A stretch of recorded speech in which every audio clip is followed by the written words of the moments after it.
أعوذ بالله من الشيطان الرجيم بسم الله الرحمن الرحيم الحمد لله الصلاة والسلام على رسول الله وعلى آله وأصحابه ثم أما بعد السلام عليكم ورحمة الله وبركاته برادران و خواهران و بینندگان و شنوندگان محترم، الحمدلله که ما و شما از گراماتیک زبان عربی، از علم نحو، از کتاب متن الآجرومیه 4 درس گرفتیم و حالا بنده میخواهم درس 5 را از کتاب الآجرومیه به سمع شما برادران و دوستان و خواهشمندان آموزش زبان عربی برسانم.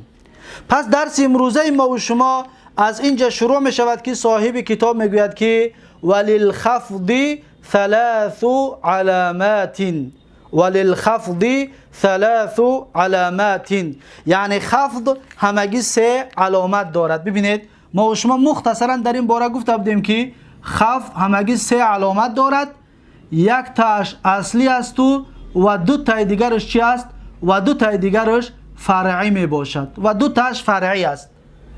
اکنون در اینجا کوتاه می نویسیم هر دو اونها را که خفض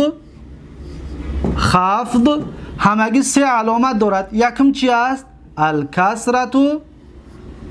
الکسرت و دویم الیاء و سیم الفتحة.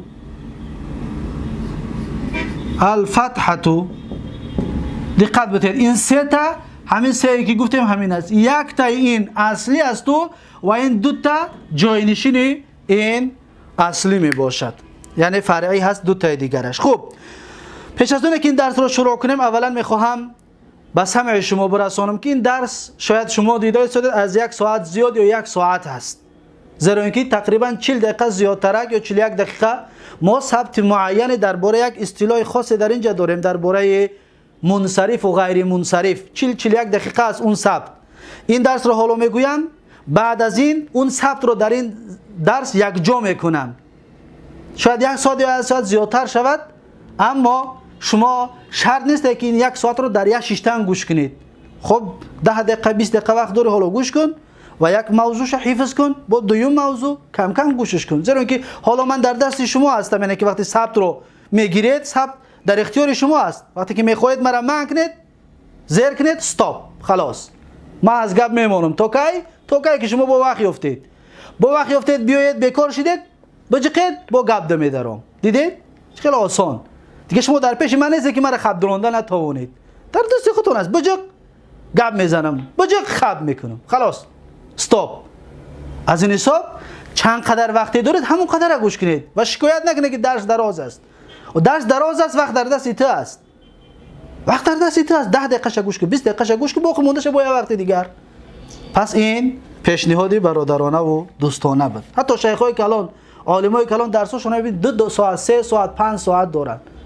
اون 5 ساعت طالب علم در یک شیشتن گوش نمیکنن، موضوع گوش میکنن، یعنی قسم گوش میکنن تا اینکه مونده بعد نشوند و بسیار خستگی را حس نکنند. پس شما هم اختیار دارید همین کارا بکنید. اگر میخواهید علم بگیرید پس صبور باشید، صبر کنید، کم کم گوش کرده پیش رفتن بگیرید. بارک الله فیکم. خب میگذاریم به موضوع درس. میگه وللخفض 3 علامات، خفض همگی 3 علامت دارد، چطوری که اینجا نوشتیمش، الکسرت، الیاء، الفتحه. 3 تا علامتی چی است؟ علامتی خفض. همین 3 علامت رو ما دیدیم، میدونیم که اون کلمه در حالت خفض یعنی در حالت جر قرار دارد. خب فاما الکسرت، انا اکنون یک تا شروع میکند به تفصیل، به شرح دادن. میگه اما کسره، این یک تای اصلی در چند جا علامتی خفض، علامتی جر می شود. میگه که فتكون علامتا للخفض فی 3 مواضع. میگه علامتی خفض است در 3 جا. این یک تای اصلی در 3 جا علامتی چی است؟ علامتی خفض است.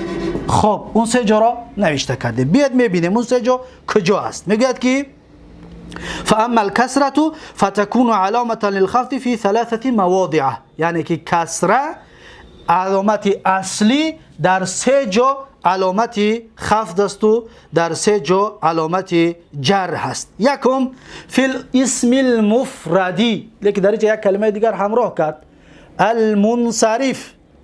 ما و شما در رفع این چیز را نخوندیم، گفتیم فی الاسم المفرد خلاص.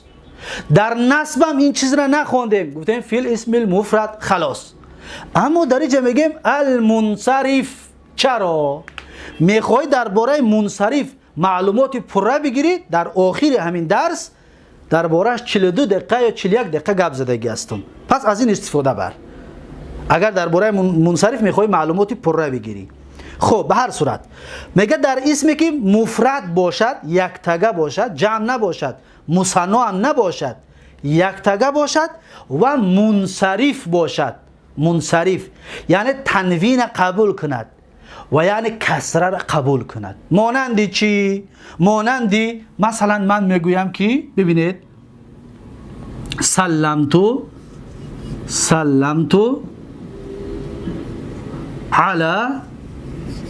علی زیدین. کلمه زید رو دقت دادین؟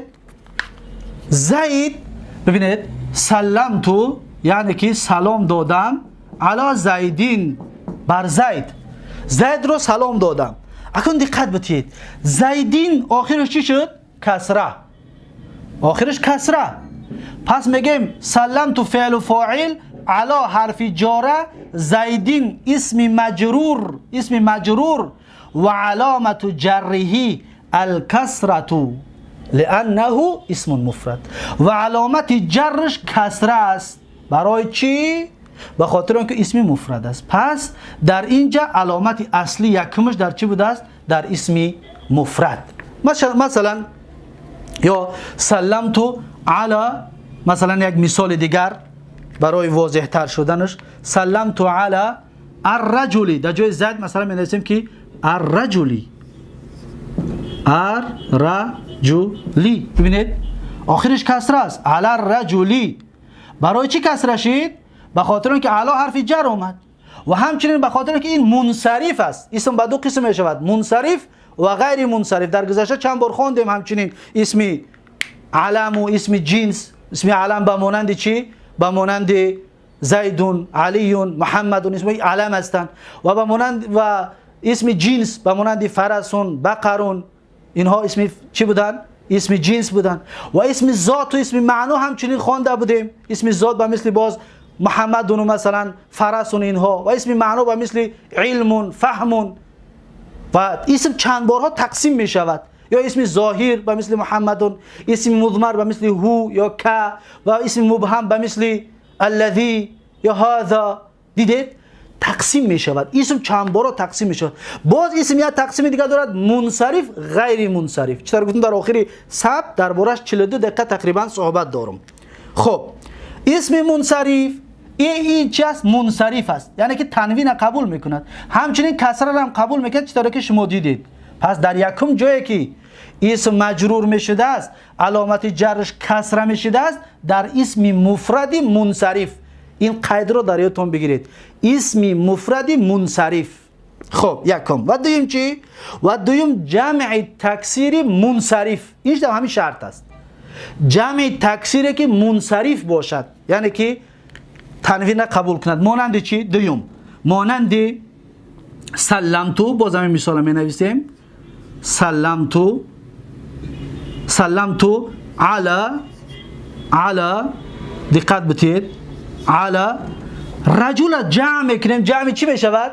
جمع تکسیر. گفتیم در عربی سه نمود جمع مؤنثی مذکر سالم، جمع مؤنثی سالم، جمع تکسیر. پس رجل جمع میکنیم میشود علی الرجالی. علی الرجالی. دقت دادید؟ پس علی الرجالی، سلمت علی الرجالی، آخرش چی می شود؟ کسره می شود. برای چی؟ به خاطر اینکه علی حرف جره، رجالی اسم منصرف است، برای جمع تکسیری منصرف است، برای همین خاطر آخرش کسره را قبول می کند. حالا غیر منصرف می آید، ولی بعدتر بیان میکند که غیر منصرف در جای این کسره این فتحه جاینشینش میشه. دیدید دو جاینشین این در اسم های غیر منصرف است که حالا بیانش میکنیم. خب دوم جا همچنین فهمیدیم اسم مفرد منصرف جمع تکسیر منصرف. جمع مذکر سالم نگویید، جمع مؤنث سالم نگویید، جمع تکسیر با چی باشد؟ منصرف باشد. چند تا شد؟ دو تا. و در سوم جا و جمع المؤنث سالم، جمع مؤنث سالم. برای چی منصرف نگفت؟ برای جمع مؤنث سالم منصرف ندارد، یعنی منصرف غیر منصرف ندارد، همش چی است؟ منصرف است. از این حساب در جمع مؤنث سالم کلمه المنصرف رو همراه نکرد. پس بیا مثالش رو میگیریم.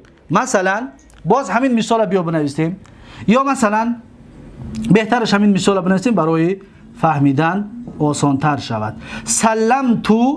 سلمتو علی، دقت بتید، علی المؤمناتی، المؤمناتی، سلمت علی المؤمناتی. دقت دادید؟ مؤمناتی. پس سلمت فعل فاعل، علی حرف جر، المؤمناتی اسم مجرور، علی حرف جر است، آخر مؤمنات چیکار کرد؟ کسره کرد.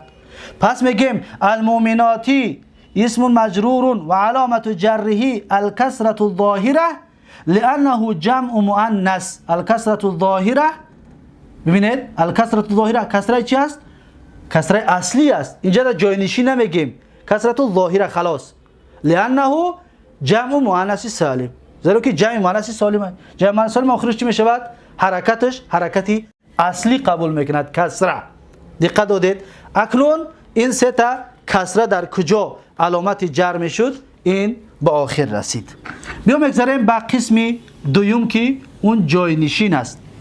اون جاینشین است، میبینیم که اون چی میباشد. این قسم دوم جاینشین. خب جاینشین و اما الیاء، جاینشین کسره است. یا در کجا علامت خفض می شود؟ میگوید که و اما الیاء فتكون علامه للخفض فی 3 مواضع. یا میگه در سه جا علامت چیه؟ علامت خفض. دقت بتید، سه جا، در سه جا علامت خفض است. یا اون سه جا کدام است؟ یکم فی الاسماء الخمسه، در اسماء خمسه. مانند چی؟ مانند چی؟ مثلا میگویم که رأی، مثلا مررتو بی، دقت بتید، بی ابیکا، یعنی گذشتم به نزد پدرت. مررتو، دقت بتید، مررتو بی ابیکا. اینجا را ببینید یا هست، یا این ابو واو قطعی بود، ما خواندیم علامت رفعش واو بود. ابا علامت نصبش فتحه بود. ابی علامت خفضش چی بوده است؟ یا.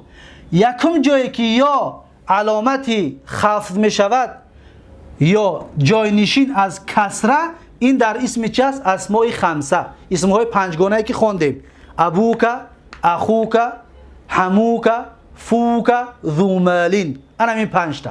همون شرطا را در یادتون بگیرید. 4 تا شرط برای همش، یعنی مفرد باید باشد، جمع نه، و باید مکبره باشد، یعنی تصغیر کردگی نباشد، و باید مضاف باشد و مضاف به غیر یای متکلم باشد. ببینید به یای متکلم، به غیر یای متکلم مضاف است.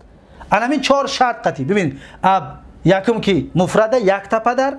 دوم این چی است؟ مکبره، یعنی پدر. او بایی نمیگیم پدر چه، پدر میدک نه، او پدر.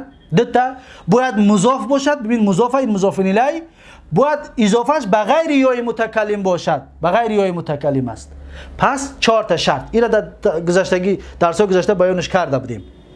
خب اکنون ابو، اخو، حمو، این 3 تا همین 4 تا شرط دارد. اما گفتیم فوکا یه شرط دیگه داره که باید فم، میم داره. میم میپرتیم در جاش واو میشه فو یا فاکا یا فیکا. دقت دادید؟ و چهارم ذو به معنای چی باشد؟ صاحب. پس الان همون 5 تا شرط در یادتون بیارید. یکم جا مررت بابیک، بعد جاش بیارید بمونید مررت باخیک، مررت باخیک، یا که مثلا مررت بحمیک یا قتی، همش به یا نوشته میشد. برای چی؟ به خاطر علامتی جر هست، یا به حرف جر که است علامت مجرور کرده است، علامت جرش میگم یا نیابتا عن الکسرتی، یعنی یا جاینشین از کسره آمده است، برای در حرف به است آخرش باید کسره بکند. دقت دادید؟ پس اینها یعنی اسماء خمسه علامت جرشون چی بوده است؟ علامت جرشون یا بوده است. مثلا مثال می نویسیم که ابیک یا قتی ابیک، یا اخیک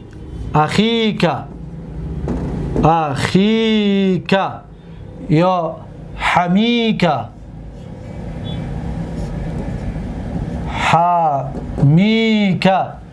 و فیک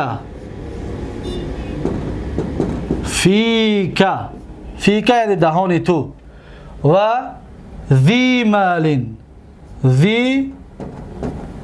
مال. دقت دادید؟ ببینید همش با چی اومده است؟ با یا. برای حالت جر با چی می شود؟ با یا. علامت جرش یا نیابتا از چی میآید؟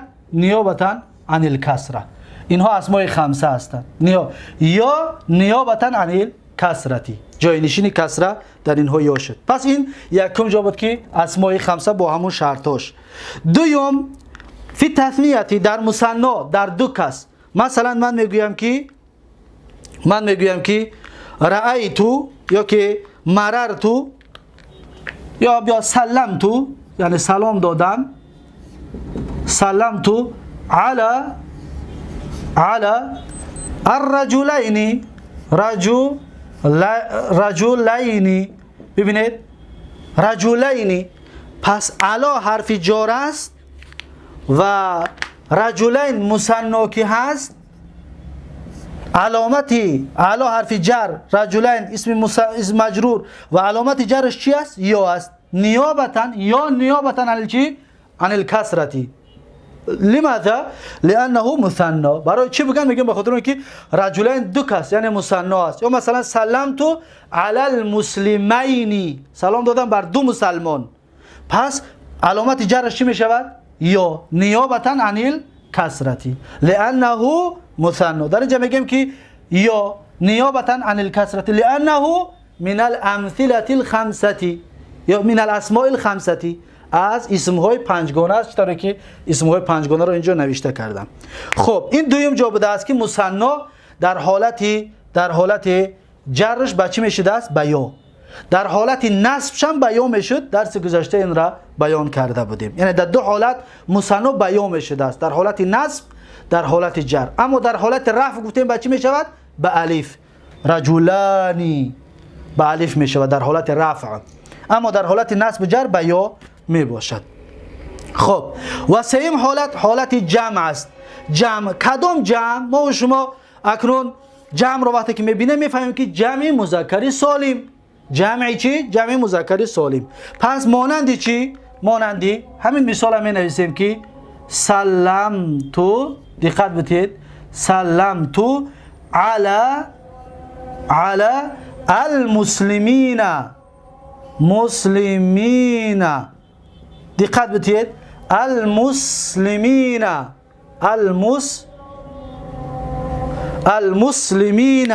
یعنی سلام دادن بر مسلمان ها. سلام دادن به کی؟ بر مسلمان ها. اکنون مسلمین این چی است؟ جمع است. جمع چی است؟ ما سه نمود جمع داریم. این جمع چی است؟ دقت بدید، مسلمین. این جمع چی است؟ جمع مذکر سالم. گفتم جمع مذکر سالم با واو و نون، یا که یا و نون قطع جمع می شود. پس این جمع چی است؟ جمع مذکر سالم. دقت دادید؟ علی المسلمین یعنی سلام دادن بر مسلمان ها. پس میگیم علی حرف جار مسلمین اسم مجرور و علامت جره الیا نیابتا عن الکسرتی لانه جمع مذکر سالم. میگیم که علامت جرش یا است زیرا اینکه یا جاینشین از کسره است، به خاطر اونه که این مسلمین جمع مذکر سالم است. پس جمع مذکر سالم حالت جرش حالت خفضش یا میشده است. در حالت جر در حالت خفض به یا می اومده است، اما در حالت نصب همچنین به یا می اومد. در گذشته در حالت نصب هم بیان کردیم. در حالت رفع فقط به واو می اومد که در سوی گذشته این را بیان کرده بودیم. خب اکنون این سه تا یا در همین سه جا در جمع در اسماء خمسه، در مثنی، در جمع مذکر سالم، در سه جا یا جاینشین ای کسره می اومده است، چطوری که ما و شما دیدیم و بیان کردیم. خب اکنون میگذاریم به آخرین حرکت فرعی از جای خفض. آخرین حرکتش چی است؟ دقت بدید. خب میگه که و اما الفتحه، اما میگه فتحه ببینید فتحه جاینشین ای کسره می شود. فتحه جاینشین کسره می شود. در کجا؟ میگه فتکون علامتا للخفض فی الاسم الذي لا ينصرف. میگه علامت خفض می شود در اسمی که منصرف نمی باشد. او در چند جا بوده است اکنون؟ یک جا. در یک جا. نامش چی است؟ نامش غیری منصرف. این نام در ذهنتون جا کنید. منصرف، غیر منصرف. نامش فتحه جاینشین کسره می شود در اسمی که غیر منصرف است.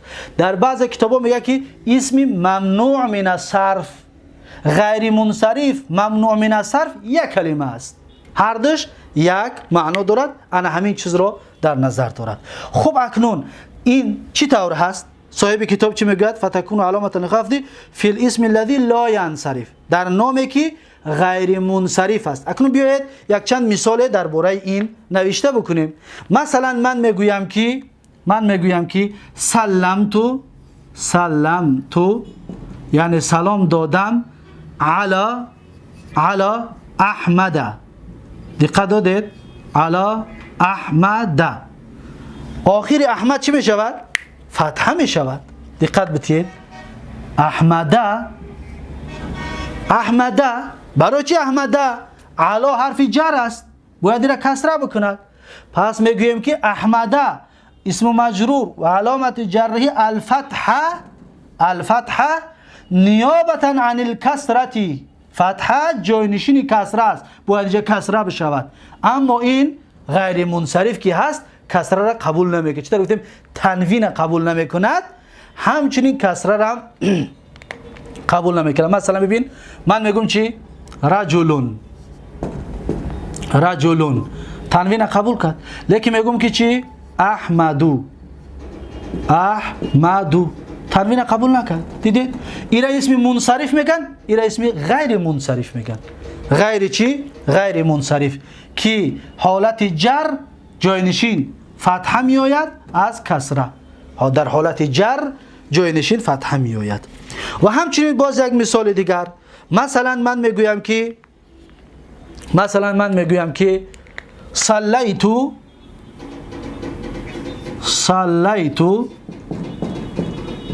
یعنی من نماز خوندم. در کجا؟ صلیتو فی مساجدی بله فی مساجد. دقت بدید. فی مساجد یعنی نماز خواندن در مسجدها، یعنی در چندین مسجدها نماز خواندن. دقت بدید. فی حرف جر، مساجد اسم چیه؟ اسم مجرور و علامت جرش الفتحه نیابتا عن الکسرتی. چطور گفتیم که این دو حالت جاینشین از این یک تا می شود از کسره، پس میگیم فتحه نیابتا عن الکسرتی. دقت دادید؟ پس اینها رو میگن اسم چی؟ اسم غیر منصرف. یا مثلا ما و شما در کتابا میخونه میگد که دقت بتید چی میگن؟ میگن که عن عمر. عن عمر. عن حرف جره، باید عمری بگوید. برای چه عمره میگوید؟ به خاطر که غیر منصرف است، یعنی کسره را قبول نمی کند. پس میگیم عمره اسم مجرور و علامت جره الفتحة نیابتا عن الکسرة لانه اسم غیر منصرف. لانه اسم غیر منصرف. انا میگم در همش احمدو اسم مجرور علامت جره الفتحة نیابتا عن الکسرة لانه غیر منصرف.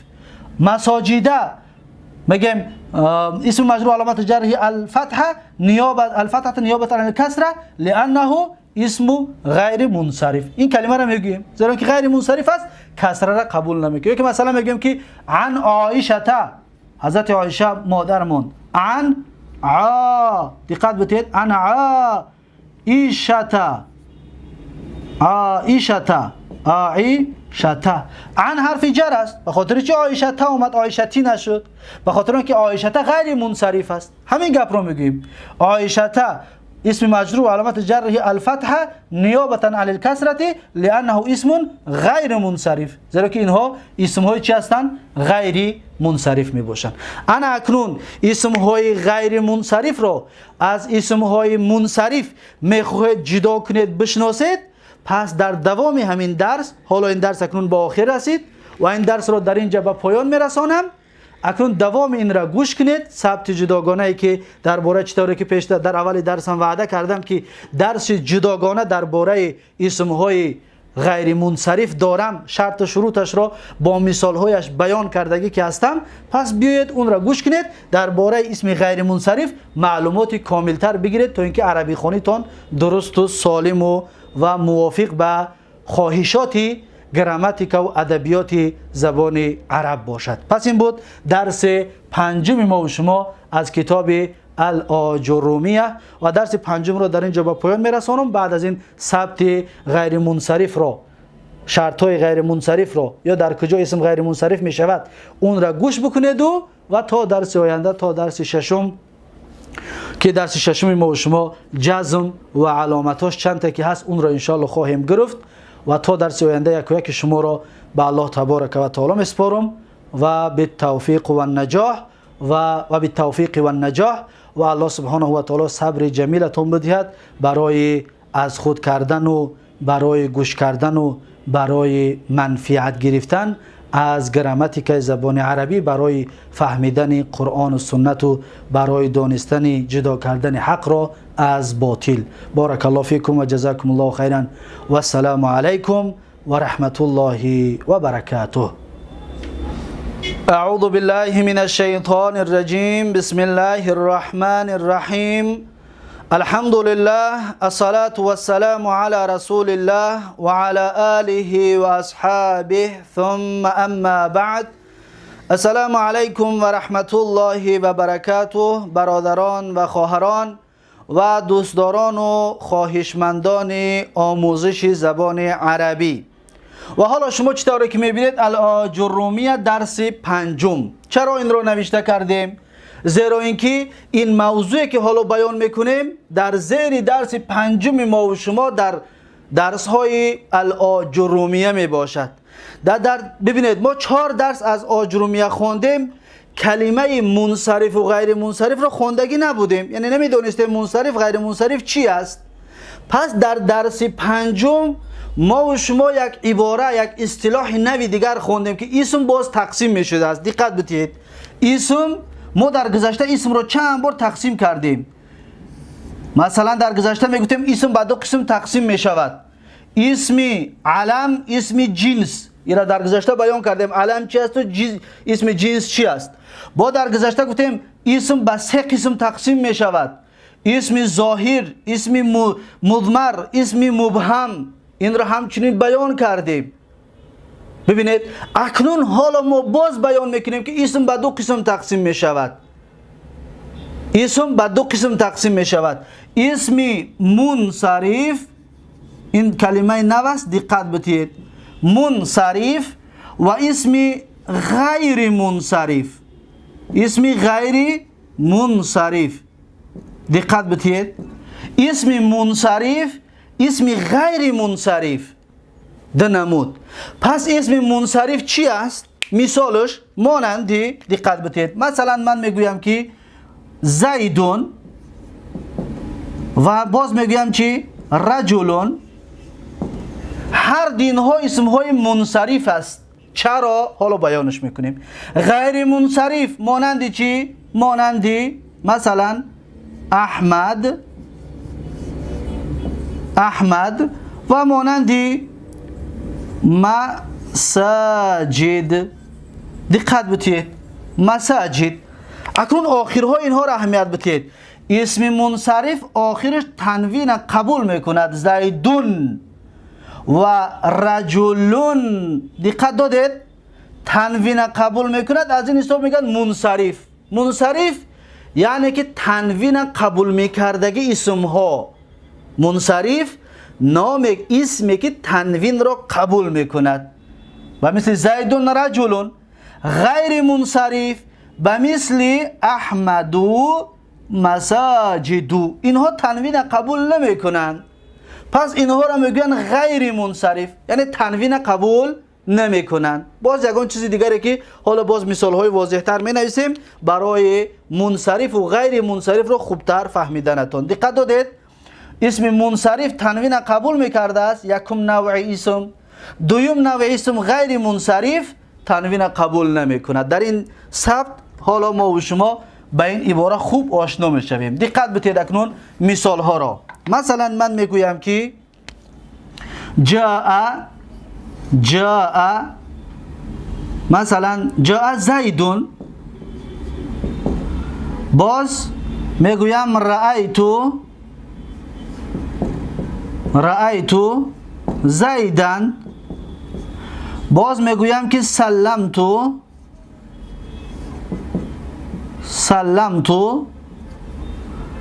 علی زیدین.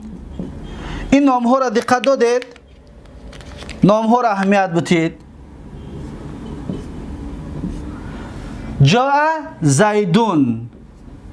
ببینید زیدون تنوین قبول کرد. پس جاء فعل ماضی، زیدون فاعل مرفوع علامت رفع الضمه الظاهره. این عباره را ما شما میدونیم الضمه الظاهره لانه اسم مفرد، به خاطر اسم مفرد برای همین علامت رفعش ضمه هست.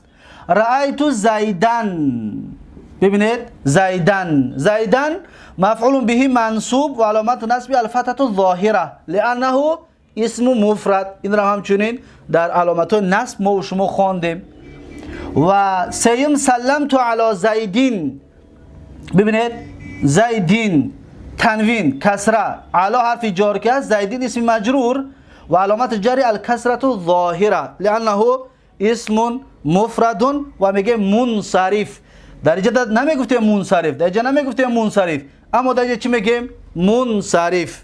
دقت بتید اکنون باز در جای همین زید ما میمونیم مثلا کلمه جاء مثلا جاء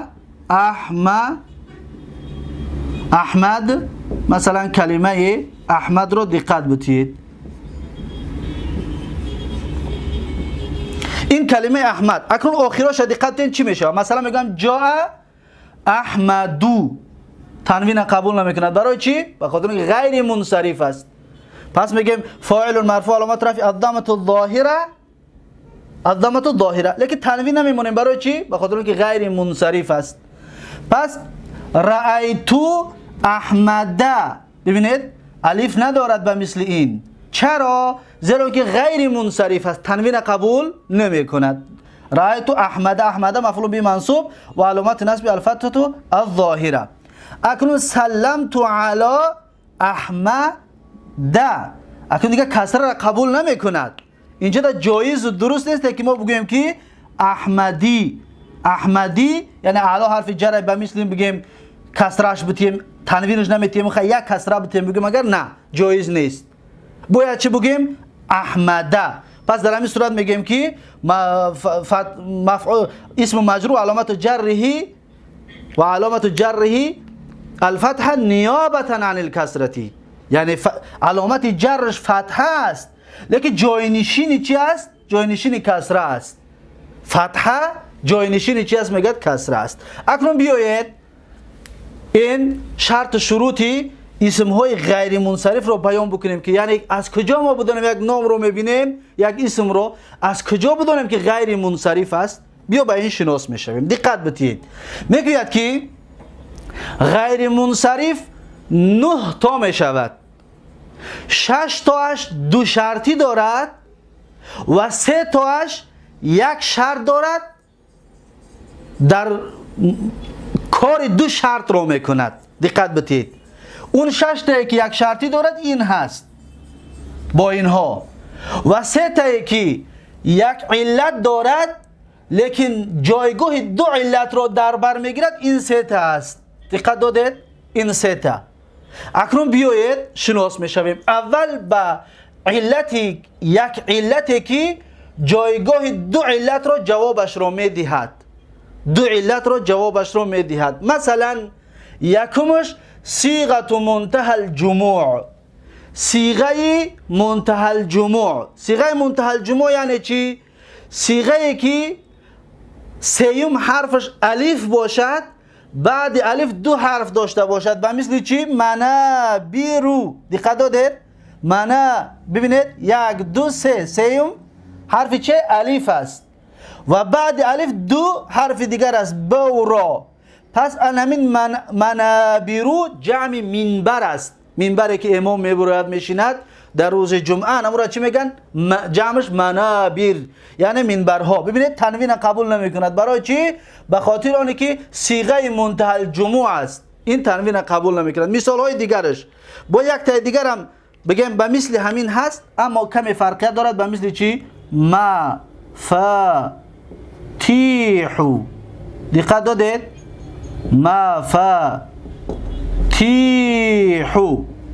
مفاتیحو هم همچنین به مثل همین صیغه منتهى الجموع است. از کجا فهمیدیم؟ از همین جایی که سیوم حرفش الف است. ببین مفا الف است، بعد الف 3 حرف است و بینگیش ساکن. شرطا را دقت بدید. در اینجا بین بعد حرف الف 2 حرف است، در اینجا بعد حرف الف 3 حرف است و بینگیش ساکن است. این شرط است. ان همین طور اسم دیدید بدونید غیر منصرف است، تنوین قبول نمی کند. این طور اسم های غیر منصرف هستند و تنوین را قبول نمی کنند. و همچنین کسره رو هم دیدید، در اینجا کسره رو هم قبول نمی کند. مثالش بیایید من یک مثال برای شما از قرآن بیارم. مثلا الله در قرآن در سوره تبارک چی میگوید؟ ولقد زینا السماء الدنیا بمصابیح. دقت بدید، الله میگه ولقد زینا السماء الدنیا بمصابیح.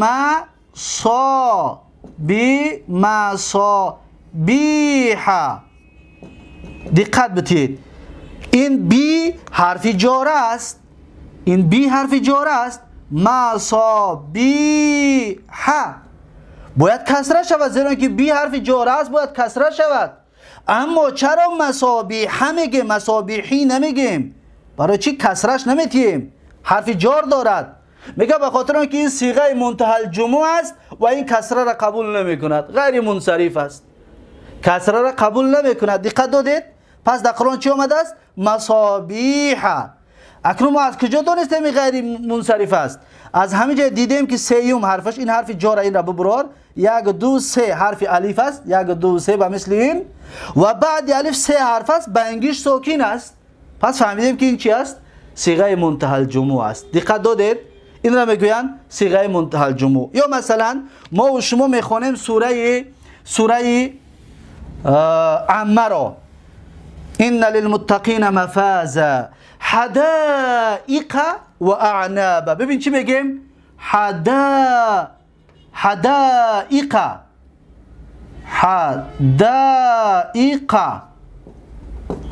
ببینید باید اصلا حدائق شود، تنوین داشته باشد. چرا تنوین قبول نکرد؟ به خاطر آنه که غیر منصرف است. از کجا فهمیدیم غیر منصرف است؟ نگاه کردیم که دوم حرفش الف است و مثل این دوم حرفش الف است، بعد الف 2 حرف دیگر است. پس صیغه منتهى الجموع است و کسره را قبول نمی کند. و مثل این فتحه فتحه جاینشینش میشد، یا که اصلا تنوین قبول نمیکنه. اینجا ببین تنوین قبول نکرده بود، اینجا باید اصلا تنوین منو قبول نکرد. اینجا هم همین طور است. حدائق و اعناب و کواعب همچنین غیر منصرف است. اگر شما خودتون دیگر در دفتراتون بنویسید و جدا کنید که برای چی کواعب غیر منصرف می باشد. یا که ما گفتیم مساجد همچنین غیر منصرف است. مساجد غیر منصرف است. اکنون یکمین چیزی که علتی که جواب دو علت را میگوید و غیر منصرف است صیغه منتهی الجموع بوده است و این بود مثال هایش. میگذاریم بعد دومش. دوم چی است؟ دوم اسمی که در آخرش الف تانیثی مقصوره داشته باشد، به مثل حبلا. ببینید مثلا میگم جاءت، مثلا زنانه باشد جاءت چی میگوییم؟ حبلا. ببینید حبلا آخرش تنوین به مثل قبول نمی کند. یا رأیتو مثلا چی میگیم؟ حبلا. این هم همچنین. یا سلمت علی حبلا. اینها هم اسمهای چی هستند؟ اسمهای غیر منصرف. اینها را بگه علامت غیر منصرف بودنش چی است؟ برای چی غیر منصرف است؟ برای در آخرش الفی، ببین الفی زنانه مقصوره دارد. مقصوره است یعنی کوتاهک، به مثلا سلمه، به مثل حبلا. اینها همه چی هستند؟ اینها همه الفای تانیث مقصوره که اینها تنوین غیر منصرف هستند. اینها این دوم نمودش. سوم نمودش الف تانیث که ممدوده باشد. الف تانیث که اینجا مقصوره بود به مثل این، ممدوده به مثل این. ببینید الف ممدوده دارد. پس حسناء تنوین دادنش جایز نیست. بیضاء همچنین علماء، ببینید تنوین دادنش جایز نیست. پس مثلا من میگویم که جاء، اینجا رو پاک کنم، جاء مثلا آمد، مثلا بگویم که عالم ها آمد، چی میگویم؟ جاء علماء. ببینید علماء، جاء فعل ماضی، علماء فاعل و مثل این. ببینید چه تنوین قبول نکرد. اما علت قبول نکردنش چی است؟ بگیم که الف تانیث ممدوده. الف تانیث ممدوده. در این حبلا میگیم الف تانیث مقصوره. دقت دادید؟ مثلا رأیتو علماء، دیدم عالم ها را. علماء ببینید و مثل این، و مثل تنوین قبول نمیکند، و مثل احمد غیر منصرف است. یا سلمت علی علماء، ببین و مثل این فتحه جاینشین از کسره آمدگی است، زیرا که اسم غیر منصرف است با یک علتی که مقام دو علت رو در بر میگیرد که اون چی است؟ الف تانیث ممدوده. پس این را میگویند یک علتی که جواب دو علت رو میدهد. این سه تا را در یادتون گرفتید. پس بیایم میگذاریم با اسم هایی که دو علت دارند برای غیر منصرف شدنشون. در اینجا ببینیم ما گفتیم که یک علت صیغه منتهی الجموع، در اینجا گفتیم یک علت الف تانیث مقصوره، در اینجا گفتیم یک علت الف تانیث ممدوده. اما در اینجا چی؟ دو علت دارد. ببینید 6 تا است. این 3 تا با این 6 تا چند میشه؟ 9 تا. پس سبب هایی که اسم غیر منصرف میشه 9 تا بوده است. 3 تاش یک سبب و 6 تاش دو سبب دارد. بیاید میخونیم. ببین دو سبب چی است؟ یکم علمیت است. علمیت ما و شما گرفته بودیم. اسم دو نمود میشید، نه اسم علم، اسم جنس. این اسم جنس در نظر ندارد، اسم علم رو در نظر دارد. برای خودم میگه علمیت برای گفتم برای یک نام، برای یک شخص، برای یک چیزی معین نام گذاشتگی هستند. مثلا زید، مثلا نام یک شخص معین، مثلا ابراهیم، اینها ما چی هستند؟ اینها بگیم علم هستند. اما مثلا خروف و یا که مثلا فرس و بقر و اینها علم نیست، اینها اسم جنس هستند. زیرا که خروف در تحتش هزارها گوسفند می‌دراید، مثلا رجل در تحتش هزارها مرد می‌دراید. پس اینها اسم علم نیست، اسم چی هستند؟ اسم جنس هستند. پس برای ما اسم علم در کار است. یکم شرط علمیت است. دوم را میگن عجمه. عجمه یعنی علمی که غیر عربی باشد، نامی که غیر عربی است، مانند چی؟ ابراهیمو تنوین قبول نمیکند و مثل احمد. اما یک کس ما را بگه ابراهیم، برای چی تنوین قبول نمیکند؟ میگم به خاطر آنی که ابراهیم نامی غیر عربی است، نامی غیر عربی که هست تنوین قبول نمیکند. دقت دادید؟ نام های غیر عربی انمی تا تنوین قبول نمیکنند. یکم یعنی دو چیز بوده است، یکم نام بوده است، دوم نامی غیر عربی بوده است. دو چیز نه، نام و نام غیر عربی در یادتون بگیرین. یکم و دوم چیزی که دو سببی صرف شدگی است، ممنوع شدگی است در اون قبول کردن تنوین، اون علمیت است. یکم. دوم ترکیب مزجی است. در هر یک تا اینها شما علمیت را همراه کردن بگیرید. ترکیب مزجی است، مانند چی؟ معدی یکریبو. معدی یکریبو از دو کلمه ترکیب مزجی، یعنی از دو کلمه را گرفتن جمع کردن، ایش درش دو را آوردن یک تا شد. مانند چی؟ معدی کربو، معدی یکریبو، معدی یکریبو. دقت بتید، معدی یکریبو، معد یک کلمه، یکریبو یک کلمه، هر دوش جمع کردن شد یک کلمه و همین سبب شد که ممنوع من الصرف است که معد یکریبون گفتن جایز نیست. یا مثلا ما و شما در تاجیکستان نام قاضی خان بسیار میشنویم. قاضی خان، قاضی خان همچنین از دو کلمه گرفتگی هستند. مثلا ببینید میگیم که قاضی خان، قاضی خان، قاضی خانو تنوین قبول نمیکند. برای چی؟ برای قاضی یک کلمه است، خان یک کلمه است، هر دوش جمع کردن شد ترکیب مزجی و قاضی خان نام یک شخص شد، پس شد علم و ترکیب مزجی. دو چه سبب شد که این تنوین قبول کرده نمیتواند. دقت دادید؟ این دوم بود. و سوم علمیت و عدل هست، یعنی که از یک چیز عدول کردن، از یک چیز گذراندن. ببینید مثلا عمر تنوین قبول نمی کند. عمرو، ببینید تنوین عمرون گفتن جایز نیست. همچنین کسرن هم قبول نمی کنند، چطوری که در اینجا دیدید. عمری گفتن جایز نیست. ما میگیم چی؟ عمرو. یا که مثلا در روایت ها میخونیم که ان عمره، ببین ان حرف جر است، با جای عمری بگوید، اما قبول که نمی کند میگوید ان عمره.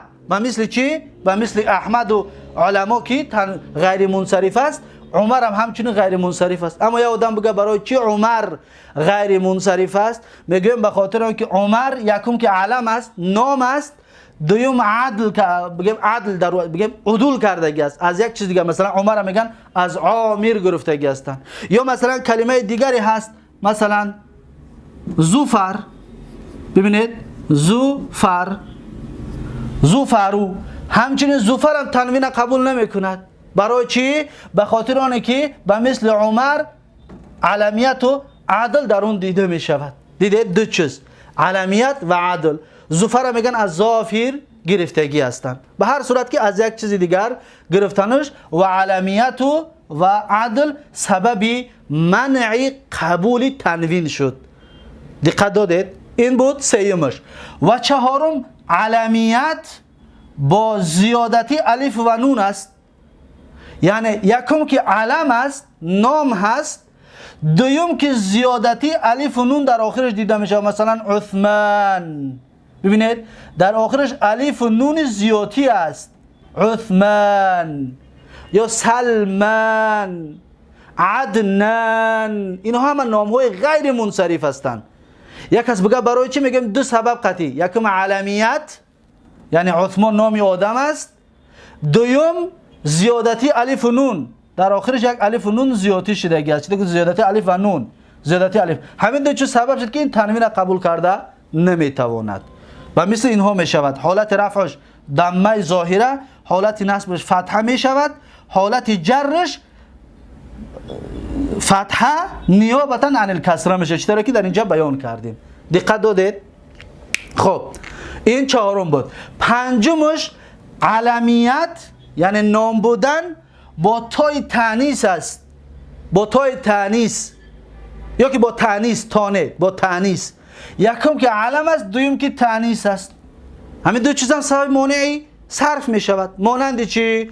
مانند مثلا زینبو. زینبو برای نام کی است؟ نام زن است. زینب نام زن است. پس زینبو میگم، زینبون گفته با مثل این تنوین دادنش جایز نیست. برای چی؟ به خاطر که یکم که علم است، دوم تانیث است. اینا میگن مؤنثی معنوی. در دفتراتون یادداشت کنید. مؤنثی معنوی. مؤنث سه نمود می شود. مؤنثی معنوی. و این فاطمه تو همچنین علمیت و تانیث سبب شد که تنوین قبول نمیکند. ما در روایت ها میخونیم مثلا در حدیث ها که عن فاطمه، ببینید، عن عائشه رضی الله عنهما. ببینید آخرش فتحه میکنیم. اولا در اولش که حرف جر است باید کسره شود، اما با مثل اینها کسره را قبول نمی کند. یک کس بگه برای چی فاطمه تو زینبو کسره را قبول نمی کند؟ میگم به خاطر علمیت یکم سبب و تانیث دوم سبب. همین دو سبب شد که این بیچاره از قبول کردن تنوین محروم گشت. و سیوم ببین، ما مؤنث معنوی را گفتیم و مؤنث لفظی را و مؤنث حقیقی لفظی و معنوی را گفتیم. با یک مؤنث دیگر داریم که مؤنث لفظی است. به مثل چی هستون؟ به مثل مثلا حمزه. ببینید حمزه. حمزه نام مرد است یا زن؟ نام مرد است، اما در آخرش تی مؤنث دارد. از این حساب همچنین میگم چی؟ حمزه تو. اینم تنوین قبول کردن نمیتواند. یک کس بگه برای چی؟ میگم علمیت و تانیث. اینا میگن مؤنث چی؟ لفظی. یعنی در لفظ میبینه مؤنث است، اما خودی حمزه نام مرد است. یا مثلا طلحه تو، طلحه همچنین نام مرد است، لیکن در آخرش چی دارد؟ تی زنانه دارد. یا معاویه تو، ببینید در آخرش تی انمیطور تی مؤنث که هست. از این حساب میگم علمیت و تانیث سبب شد که حمزه و معاویه و طلحه آخرش تنوین قبول نمیکند. اگر در اولش حرف جر بونه میگم که عن حمزه تا، یا که عن معاویه تا، یا میگم چی؟ عن طلحه تا. ببینید کسره را قبول نمیکند. برای چی؟ برای غیر منصرف است. برای چی غیر منصرف است؟ به دو علت، علمیت و تانیث. دقت دادید؟ این بود پنجم. و ششم آخرین شرطش علمیت و وزن فعل است. علمیت و وزن فعل. ببینید در جمع گفتیم احمد تنوین قبول نمیکند، اما نگفتیم برای چی قبول نمیکند، فقط گفتیم غیر منصرف است. انا اکنون حالا میخوریم شرطاشه. از اینجا به بعد باید شما بدونید که برای چی احمد قبول نمیکرده است. ببینید میگه که یکم علمیت است، یعنی علم است، نام یک شخص است، نام یک چیز معین است. دوم وزن فعل است، هم وزن فعل است.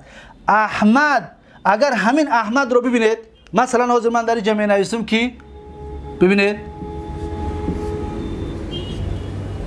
آیا هر جا همین ها رو نویس شونه رنگ نیست؟ ببینید اول حمزه دارد، بعد حمزه سه حرف، حمزه دارد بعدش سه حرف. پس این را میگیم اکرم. اکرم بابی چنده؟ بابی هفتم. اکرم یکرم و اکراما. پس این اسم، این نام مانند فعل است، وزن فعل. وزن فعل یعنی بابی هفتم ده وزنجا توری گرو فعل ماضی ده. از این حساب احمد غیر منصرف شد. یکم علمیت، یکم سببش، دویم سببش وزن فعل. یا مثلا یزید، یزید همچنین غیر منصرف است. برای چی؟ به خاطر اینه که یزیدو به مثل فعل مضارع است. مثلا یاد داریبو، یاد داریبو، ببینید در اولش یا دارد و به مثل فعل مضارع است. از این حساب این یزید هم همچنین تنوین قبول نمی کند. یک از بگه برای چی؟ بگم دو سبب، یکم علمیت، دویم چی؟ دویم وزن فعل. پس اکنون فهمیدید که احمدو برای چی تنوین قبول نمی کرده است؟ برای علمیت و برای وزن فعل بودن. اکنون 6 تایی علمیت رو خلاص کردیم و 9 تایی که یا علتی که جایگاه دو علت رو میگیرد، همگی چند تا می شود؟ همگی 9 تا.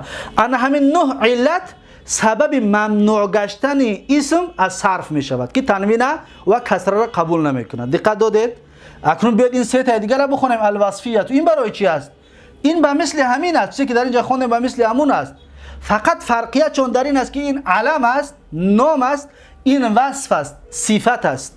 این چی است؟ وصف است. ببین یکم وصفیت و زیادتی الف و نون در اینجا ما خوندیم زیادتی الف و نون، لیکن علمیت و زیادتی الف و نون بود. اینجا چی است؟ وصفیت و زیادتی الف و نون، یعنی صفت و زیادتی الف. مثلا سکران، سکران کی را میگن؟ انسان مست، انسان پیان، انسان مدهوش را سکران میگن. پس سکرانو همچنین چی است؟ غیر منصرف است. یک کس بگه برای چی؟ میگیم به خاطر اینکه وصفیت این وصف است، یعنی آدم نامش سکران پیان نه، آدم نامش نمیماند، اما یه آدم ما میبینیم که پیان است، پس اون ما وصفش میکنیم، صفتش میکنیم که پیان. یا که مثلا آدم میبینیم که گشنه ماندگی است، وصف میکنیم که میگیم که چی؟ یا تشنه ماندگی است، مثلا میگیم عطشان. یا آدم میبینیم بسیار خوردگی است، میگیم شبعان. ببینید عطشان، شبعان، همه اینها صفت هستند و تنوین قبول نمیکنن. وصفیت و زیادتی الف و نون است. مثلا ببینید عطشان، عطشان، ببین عطشان همچنین تنوین قبول نمیکند. یا مثلا میگیم که شبعان، شبعان، شبعان همچنین تنوین قبول نمیکنند.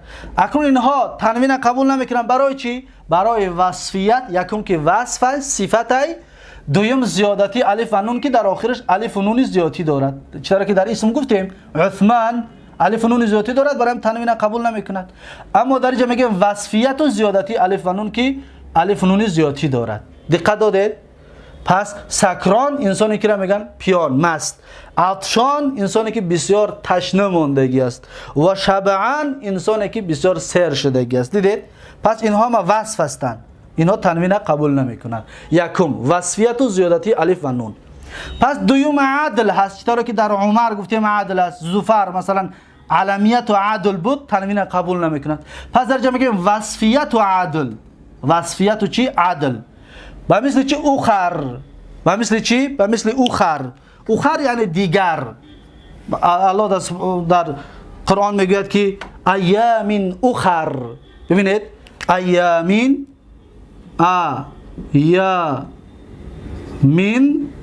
اوخر. اوخر ایامین اوخر صفت ایام است، باید اوخرین شود. ایامین اوخرین. اما این تنوین غیر منصرف که هست، یعنی که وصفیت و عدل در این دیده می شود، از این حساب این کسره قبول نکرد و پس میگیم که فتحه نیابتا عن الکسره، یعنی فتحه جاینشین. پس اوخرو غیر منصرف است. برای چی غیر منصرف است؟ به خاطر الوصفیت و العدل. وصفیت و عدل در دیده می شود. مثلا الله سبحانه و تعالی میگه که ایام اخر، در قرآن میگه که چی؟ ایام اخر. دقت بتید اوخا ایام اخرى صفت ایام است، باید اخرین بگوید. اما این غیر منصرف که هست، الوصفیت و العدل غیر منصرف که هست، به جای کسره جاینشین کسره آمد که چی است؟ فتحه است. جاینشینش آمد، پس میگیم که اخرین نعت للمجروری، پس بگیم نعت للمجروری و علامت جره الفتحه نیابتا عن الکسر، یعنی نعت از ایام است، باید کسره میشد، اما جاینشین کسره آمد که فتحه است، زیرا که این چی است؟ اسم غیر منصرف. و یک کس بگه برای چی غیر منصرف است؟ میگیم به دو سبب. یکم سببش وصفیت، دویم سببش عدل. پس به مثل این نام های زیاد است. مثلا مثنا، دو تا، مثلا مثنا، ثلاثه. ببین ثلاث همچنین غیر منصرف است.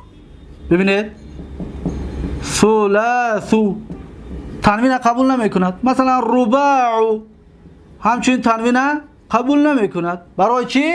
الوصفیت و العدل. دقت بتید، وصفیه و عدل. خب اکنون وصفیت دویمش خوندیم. الوصفیت و سیوم چیزی که معنی میکند تصریف رو وزن فعل است. وصفیت و وزن فعل. دقت دادید؟ اکنون ما علمیت وزن فعل خوندیم که احمدو نام است و به وزن فعل است. اینجا در این وصف است و به وزن فعل است. به مثل افضلو. افضل یعنی بزرگتر. پس ما شما در بیدان در 22 باب صرفی وقت اسم تفضیل رو میگفتیم افضلو، افضلون نمیگفتیم. انا اکنون حالا باید شما بدونیم برای چی ما او را افضلو میگفتیم افضلون نمیگفتیم. مثلا میگفتیم فاعلون، مفعولون. لیکن در اسم تفضیل چی میگفتیم؟ افعلو، اضربو. دیدید؟ به خاطر چی؟ به خاطر آنه که وصفیت و وزن فعل کلمه افضلو رو، هر کلمه که به همین وزن هست او رو ممنوع من صرفش کرد، از صرف بیرونش کرد. یکم که وصف است باید وصف باشد. دویم چی باشه باید؟ دویم باید علمیه، دویم باید وزن فعل به همین وزن باید باشد. و مثل همین چقدر که احمدو را گفتیم با وزن فعل ماضی است، همین افضلو هم اگر که این حرکت چه بگیریم فتحش بریم افضل و مثل اکرمه فعل ماضی می شود. برای وصفیت و وزن فعل این کلمه افضلو رو از تنوین قبول کردن تنوین و قبول کردن کسره محروم ساخت که اینها قبول نمیکنن. دقت دادید؟ پس این 6 تا و این 3 تا چند می شود؟ 9 تا. همین 9 چیز علامت ممنوع من صرف بودن است. اسم ممنوع من صرف می شود با همین 9 سبب. اکنون این 3 تا در تحت هم میدونه چه زیادت الف و نون گفتیم، در زیادت الف و نون. وزن فعل گفتیم، عدل گفتیم. پس میگیم که علمیت این 6 تا یا وصفیت یکی از این 3 تا. چطور در اینجا جدا برای همون خاطر جدا کرده نوشتمش. دقت دادید؟ پس اینها را در ذهنتان جا بکنید که اینها این چیزها را قبول نمی کند، مگر اینها از کسره را در یک صورت قبول میکند. کسره را در یک صورت قبول میکند. اون صورتی چی است؟ یا در 2 صورت بگیم. اگر الف لام داشته باشد، اگر الف لام، مثلا من بگویم که منابیرو گفتم قبول نمیکند. لیکن اگر همین را الف لام بنویسیم المنا، ببینید المنا بیری، مثلا حرف جاره باشد من المنابری، کسره را قبول کرد. برای چی؟ بخاطر که اولش الف لام داره. دیدید چطوری که الله سبحانه و تعالی در قرآن میگوید؟ یا این اول بخونه ببینید. اگر در همینجا الف لام بمانم العلماء، الف لام که ماندم علماء کسرش میتیم و مثل این کسره را قبول میکند. اگر این ممنوع من صرف بودن برآمد. برای چی؟ به خاطر اینکه الف لام در آمد. الف لام از ممنوع من صرف بودن بیرون میکند، از غیر منصرف بودن بیرون میکند. چرا بیرون میکند؟ اسم را. دقت دادید؟ پس یک سببش. سبب دیومش اگر که مضاف شود. اگر که چی شود؟ اگر که مضاف شود. چطوری که الله سبحانه و تعالی در قرآن هم میفرماید، الله سبحانه و تعالی در قرآن هم در سوره و تین است، فی احسن تقویم. دقت بدید. فی حرفی چی است؟ حرف جر. احسنی تقویم. دقت بدید. فی احسنی به مثل افضل وصفیت و وزن فعل است. اما ما گفتیم افضل وصفیت و وزن فعل دارد، کسره را قبول نمی کند. پس چرا اینجا قبول کرد؟ زیرا که این مضاف است و این مضاف الیه. اگر که همه گفتگیمون مضاف شود قبول میکند کسره رو. کسره را چکار میکند؟ قبول میکند. یا یک مثال دیگر برای واضح شدن این مسئله، مثلا من میگویم که زرتو یا صلیتو.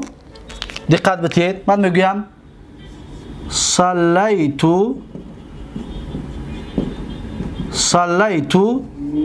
فی، ببینید، فی مساجد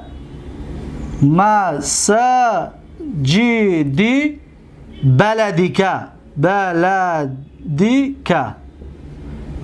مساجد بلدک. دقت بدید.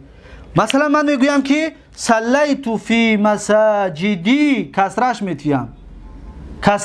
برای چی کسرش دادم؟ به خاطر اینه که مضاف است، این مضاف الیه بلدی مضاف، مساجد مضاف، بلدی مضاف الیه. و حرف جر که اومد این را کسره کرد. ما گفتیم که این صیغه منتهی الجموع کسره را قبول نمیکنه، لیکن در اینجا قاعده را شکستیم که این مضاف اومد. برام خود دو چیز، الف لام بیاد المساجدی، الف لام هم بیاد کسره را قبول میکند، یا دویمش که مضاف شود کسره را قبول. اکنون مضاف چی است؟ در متن در کتاب الاجرومیه تقریبا در آخر کتاب در مجرورات مضاف و مضاف الیه دربارش صحبت میکند. ان شاء الله درباره مضاف و مضاف الیه در اونجا به تفصیل صحبت خواهیم کرد. اما فقط حالا شما در یادتون همین را بگیرید که اسم ممنوع من الصرف در دو حالت کسره را قبول میکند. یکمش الف لام داشته باشد، دومش آخرش چی داشته، دومش مضاف شدگی باشد، به مثل فی احسن تقویم. احسنی وصفیت و وزن فعل است، لیکن احسنی کسره را قبول کرد به خاطر اینکه مضاف است. یا مثلا صلیت فی مساجد بلدک، یعنی نماز خواندم در مسجدهای دولت تو، شهر تو. مثلا یک کسی میگه که صلیت فی مساجد بلدک، یعنی که نماز خواندگی هستم در مسجدهای جمع مسجد. صیغه منتهی الجموع سوم حرفش الف، بعد الف دو حرف دیگر، صیغه منتهی الجموع است، لیکن به خاطر مضاف شدن آخرش چیکار کرد؟ کسره را قبول کرد. پس این هست ممنوع من الصرف.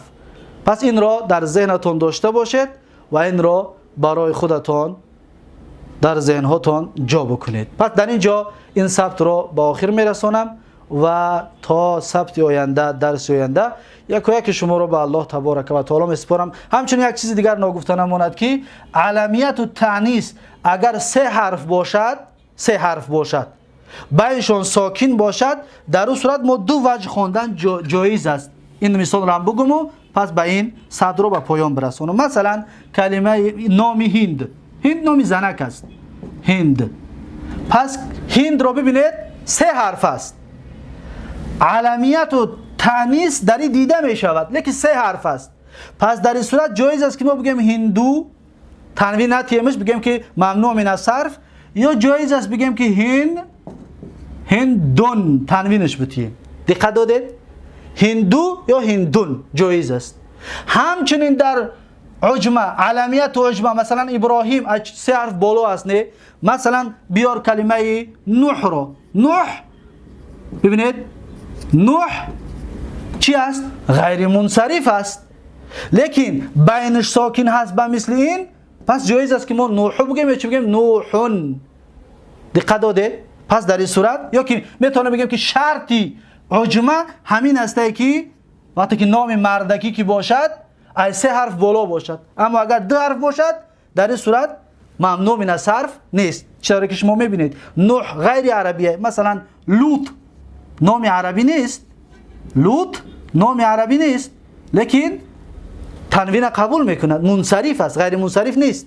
اما در اصل ببینیم علمیت عجمه در این هست، لیکن سه حرف که هست بینش ساکن که هست، در این صورت این تنوین قبول میکنه. اما در اینجا هند علمیت و تانیث سه حرف است بینش ساکن است، دو وجه خواندن جایز است، هندو یا هندون، هر دوش جایز و درست می باشد. دقت دادید؟